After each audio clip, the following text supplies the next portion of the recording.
حضرت جناب حسن رضی اللہ تعالی عنہ حضرت حسن انہاں دا پوتا ہے، انہاں دا پوتا شادی ہوئی ہے، مرضیاں مولا دیاں فوت ہو گیا ہے، پوتا فوت ہو گیا ہے، بیوی بیوہ ہو گئی ہے۔ ادھر جناب والا فوت ہوئے نا تے بیوی نے ایڈا غم کیتا ہے، ایڈا صدمہ پہنچیا ہے، انہیں جناب والا قبرستان چلی گئی ہے، اپنے خامند پیارے دی قبر تے جا کے خیمہ لا لیا اور پتہ دے اور خامند ٹر گئے تے بیوی دیاں ساریاں بار مک جاندیاں نے، اور خامند ٹر گئے بیوی دا دور آ گئے تے کنڈا بھی تلوار بن کے وجدا ہے، خامند ٹر گئے اور نکی جی مصیبت بھی پہاڑاں دی طرح لگیا کر دیے، اور خامند ٹر گئے عورت انڈے جی میں تختاں تو نیچے ڈگ جاندی ہے، اور لوگوں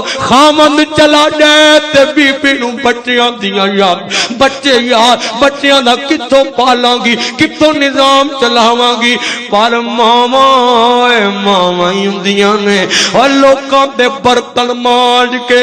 خامند نہ ہووے، خامند سر تے نہ ہووے، برتن مانج کے لوکاں دے کام کاج کر کر کے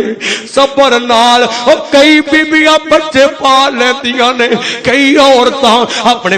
لیکن دور بڑا اوکھا ہویا کردا ہے، پل پل یاد آوندی۔ ادھر جناب والا قبرستان دے اندر خیمہ لگایا ہویا ہے تے 1 سال پورا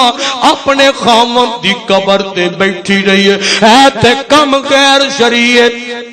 شریعت دی ابدر شریعت نال اس دا کوئی تعلق نہیں۔ ادھر جناب والا وقت گزرے ہے، ٹائم گزرے ہے، اے جناب تو اٹھی سال دے بعد تے جناب والا اپنے گھر وال جان لگی ہے، جڑے ویلے جان لگی نا غیبوں آواز آئی، غیبوں آواز ہوتی ہے، اینو جناب والا 1 سال نے خامند دی قبر تے گزارے ہے، اینو کی لبیا ہے، اینو کی فائدہ حاصل ہویا ہے۔ دوسرے پاسے آواز آئی، غم دی ماری سی، صدمے دی ماری سی، پیارا خامد چلا گیا سی، مگر اتصال تے گزاریا سو پر فائدہ کچھ نہیں ہویا، فائدہ کیونکہ جان والے تے نہیں نہ واپس ہوندے، جان والے تے نہیں نہ مڑ کے آیا کر دے، اور شاماں بیاں اور سب لوگ کی گرانو آئے او نہیں آئے، محمد بخشا جڑے آپ ہتھی دفنائے۔